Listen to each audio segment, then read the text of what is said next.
moment. I know you're here to celebrate. Amen. And I know you're excited and enthusiastic about the worship experience. Amen.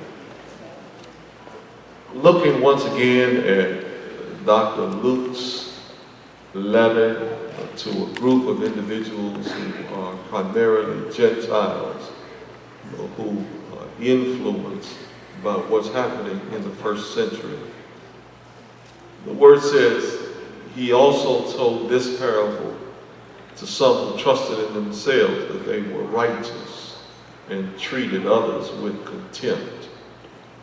2 men went up into the temple to pray, one a Pharisee and the other a tax collector.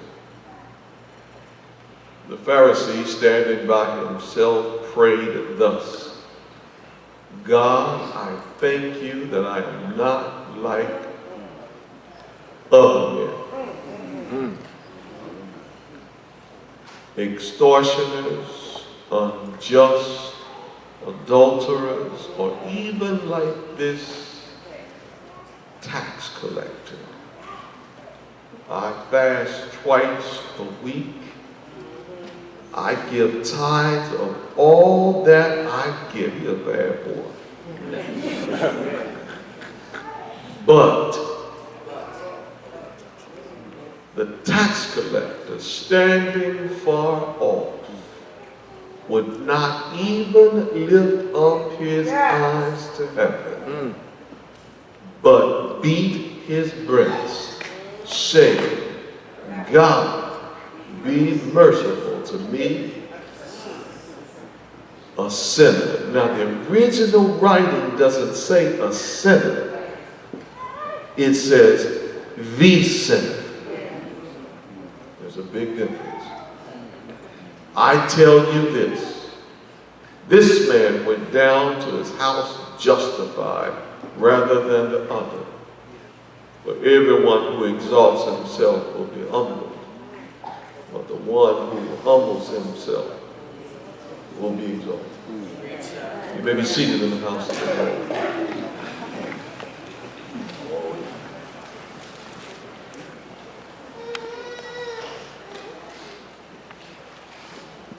I want to leave this thought with you this morning.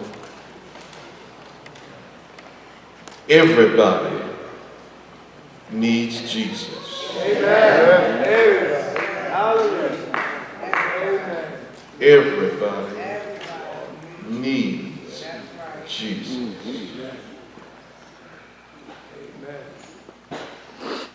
Imagine for just a moment in the first century, when Christianity is moving rapidly.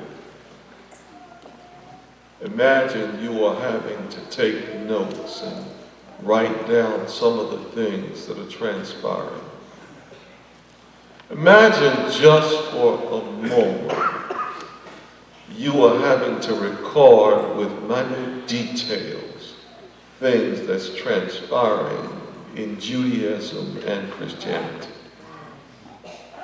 You have been influenced by your family. You have been indoctrinated with the dogmas of the day, and you've been taught that there are some truths that have to remain just the way they are. You've been influenced and you've decided that you want to seek out this new thing that's transpiring. You're not absolutely sure what it's all about, but curiosity has gotten the best of you. In the first century, there are those who are attempting to follow Christianity, but Judaism is holding on to them. There is something about their past that they have been taught that keeps them enslaved to the former ways. They catch it because they can't let go of what it was they were taught years ago. And so when looking at Luke's record, we discover that there are groups of individuals who have been impressed by what they have heard and seen. and they themselves are wrestling with what's real and what's not. They are trying to figure out if this newfound sect, if this new way of following Judaism is correct, or if it's following Judaism at all. And so they turn to follow this itinerant preacher, better known as a rabbi, who has some words that seem to be capturing them. And so Luke records very carefully those things that transpired in the first century. The statement remains that everybody needs Jesus. The text in the 9th verse has suggested without a doubt that there were some parables that had already been told, that had been revealed, so that somehow individuals might take this bit of truth that runs alongside of history and understand what's being said in the context of where they find themselves. There is a great deal of suffering and sorrowing that seems to be taking place in the first century, and they are clueless how to have some resolve to all these issues they are facing. There are groups of individuals who lay claims to following, but the truth of the matter is that they have various reasons why they are following. Some are following because they want relief from their suffering. Others are following because of curiosity. They're not absolutely sure that Jesus has anything for them. They're just following the crowd. The story is told in this particular parable that there are at least 2 individuals who have followed all the way into the temple. Don't get it twisted. There are different types of people from various cultures that show up in the temple for different reasons. Not everybody who goes to the temple for the same reason. Some are examining closely whether or not there's any validity in this thing where people gather together and worship their God. There is some question that's being asked as to whether or not there can be any help for the situation they find themselves in, and they've almost given up on life because there just doesn't seem any semblance of hope in the midst of their suffering. And so they are watching Jesus carefully. They've heard rumors of his capabilities, and they are struggling because, after all, he's not the only one who has come on the scene and who has laid claims to having the ability to heal people who the physicians could not heal.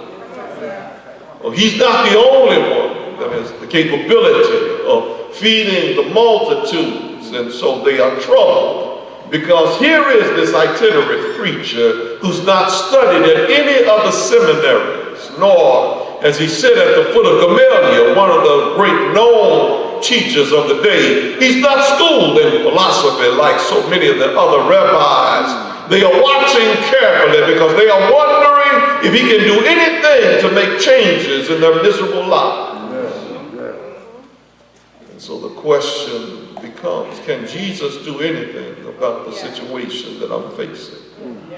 And so most of you arrived in church on this Sunday. You didn't tell anybody about your situation, but there's some stuff that you're wrestling with that nobody else has to know. You know it, and God knows it, and you're just wondering, God, are you clueless to my sorrowing or my suffering? And are you willing to do something about it?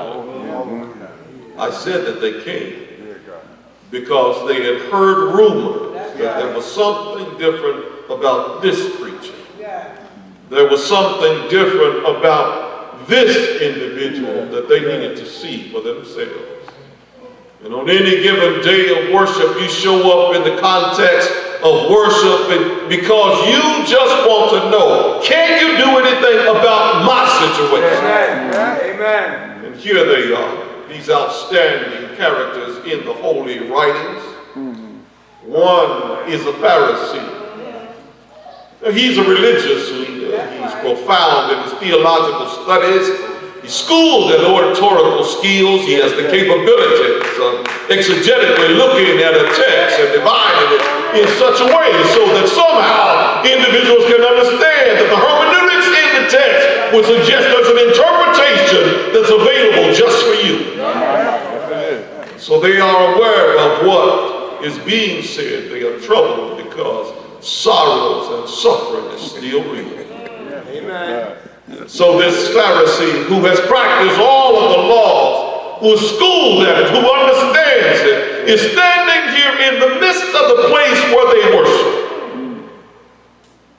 And he has the audacity to stand there with bold exaltation as though he has it all together. He's so self-righteous that he assumes a pietistic stand as though he's better than everybody else that's around him. He's holy. Sanctimonious. You know, like many of us who arrived at the context of worship. We've forgotten our past. We've forgotten some of the stuff that has us where we are today. We think as though nobody knows because we look holy right now. So we show up in the context of worship with that pharisaical attitude as that we pulled it all together ourselves. We pull ourselves up by our own bootstraps. We have the energy and the strength to go forward without any aid or assistance from anybody else. We're just holy. I look sanctimonious. I look like I have it all together. That's the projection we want to give off to everybody else. And so the Pharisee is looking around at his audience. Now, please know this, that even though it is not stated in the biblical text, there are some historical pieces that would suggest to you that this was programmed in such a way that the Pharisee wanted to get the largest audience he could get. So knowing that it was on Monday and on Thursday that the commoners and the country people came into the city to sell their wares, he waits until Monday and Thursday. So that everybody that sees him recognize he's that pious guy that shows up in the place of worship. He's that individual that appears to be holy. He's done everything that he's supposed to do. He even suggests that not only does he give a 10% of the produce that he's supposed to give, he goes far beyond that. He gives 10% of everything. The text is very clear. And you know how pious we can become sometimes. We march down the aisle with our monies so that everybody can see us. We have our envelopes, and in hopes that somebody might see the amount on the envelope, we make sure that we lay it strategically on his face so that you can see what we are giving. We don't say it like the Pharisee. We just project that image that we are better than. The parable is teaching us that somehow, even though we may not say it openly, the way we project that image leaves us guilty of being as guilty as the Pharisee. That's not bad enough that I give my 10% of everything that I get, which makes me extraordinary to begin with. Then I also fast. There's an obligatory law that suggests that the only time individuals are obligated to literally fast was on the Day of Atonement. That's once a year they were obliged to come in and to show that they were at least fasting on that day. So imagine you got this crowd here now. You got these people who've collected themselves in the place of worship. He's already said he's a tither. He supports the church financially. He comes in, there's a great audience inside the place where they worship, and lo and behold, the practice of the fasting, he uses some of those images of the day. They whitewash their faces, their hair is disheveled, so that everybody who's in the audience can see that he's fasting. Up here for just a moment. The law says that if you are indeed going to fast, nobody ought to know that you're fasting. But this self-righteous joker shows up in the worship experience and he wants to show forth to everybody else what he's done. I'm giving, I'm fasting, I'm better than that tax collector over there. The text is very clear because Dr. Luke wants you to know that there is a great disparity in between the Pharisee and the tax collector. For the Pharisee is proud of himself and his situation, and he's really not praying to God, but rather boasting about his situation. I know that they are obligated when it is that time to come into the temple. You indeed were seen as holy if you prayed at 9 o'clock in the morning, if you prayed at noon, and you prayed at 3. He shows up every Monday and Thursday at 9, 12, and 3 so that everybody can see him in town, that he's fasting and that he's tithing, even though he's not talking with God. It's prayer. But he's doing anything but pray. I'm almost finished, but I just have to help you to understand that there are some practical, helpful, holy hints in this text that ought to help us change our lives. And so when I looked at and examined this tax collector, he's already hated as it is. You don't like tax collectors? Most of those jokers were corrupt. Amen. They were taken off the top, and instead of giving all the monies to the Roman government that they were being taxed by, they would get their share first and then give Caesar what was Caesar's. This man is standing here in the audience inside of the temple, in the holy place, here where the Jews reside, and he is just over from the Pharisees.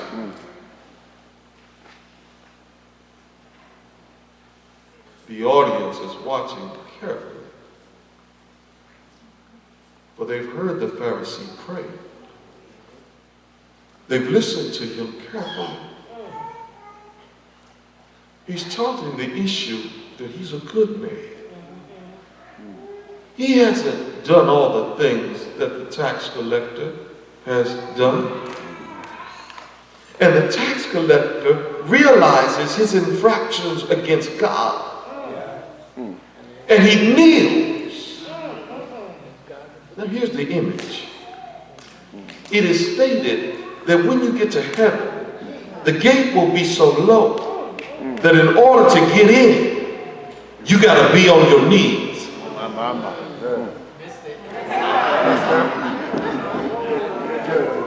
In order to get in, you got to be on your knees, which means you practice being on your knees by virtue of praying on your knees.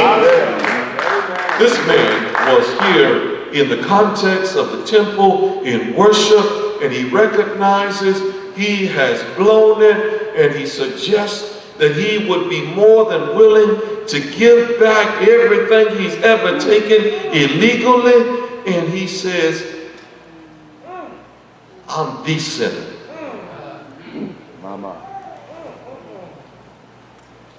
An indefinite article in the text suggests that I'm not just your normal sinner, I'm the sinner. And some of us can put our names in that spot, recognizing that if anybody was chief among sinners, like Paul suggested, some of us have been down some roads we know we never should have gone down.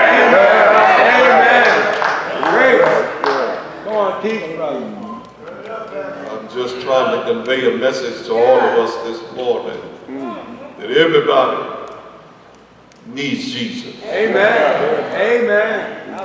The tax collector wasn't the only one who needed Jesus, and yet Jesus said this man, because he recognizes that he's got to humble himself before he can be exalted, he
go through worship. When we sing our songs, we come in and we feel good and we go out.